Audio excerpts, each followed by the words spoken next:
આપણા અને એક્ટિવા વચ્ચે ભયંકર એક્સિડન્ટ થઈ જવાનો હતો. બાજુથી પાછો ટ્રક પસાર થઈ રહ્યો હતો. એક બાજુથી ગાડી બી આવી રહી હતી. એટલું તો માંડ કરીને બચીને નીકળ્યા. એટલી ગળામાં તો આપણે કંથેરિયા હનુમાન પહોંચી ગયા. તો કંથેરિયા હનુમાને બાઇક વાળી દીધી અને પછી આપણે પહોંચી ગયા કંથેરિયા હનુમાને દર્શન કરવા માટે. આપણે બાઇક સ્ટેન્ડ ઉપર ઊભું કરી અને ફટાફટ પહોંચી ગયા અંદર દર્શન કરવા. તો દર્શન કરતા જોયું કે પબ્લિકની ભીડ બહુ છે. એટલી બધી બાઇક અને ગાડીઓ જોઈને મને એવું લાગતું હતું કે પબ્લિક હશે બહુ બધી, પણ અહીંયા આવીને જોયું તો પબ્લિક તો હાચુકલીમાં બહુ બધી હતી. તો ફટાફટ હું તમને બધું દર્શન કરાવી દઉં કંથેરિયા હનુમાન દાદાના.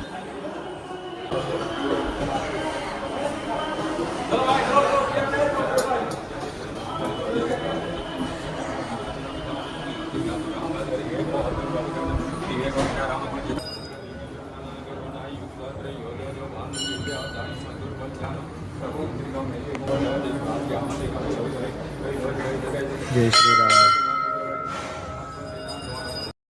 આપણે દર્શન કરીને બહાર આવી ગયા. તો બહાર આવીને જો દેખ્યું તો આ બાજુ આપણે અંબે માતાનું મંદિર છે. તો ત્યાં આપણે અંબે માને ઝૂલાઈ દઈશું અને એના પછી જોશું તો બાજુમાં ગોગા બાપાનું મંદિર પણ છે.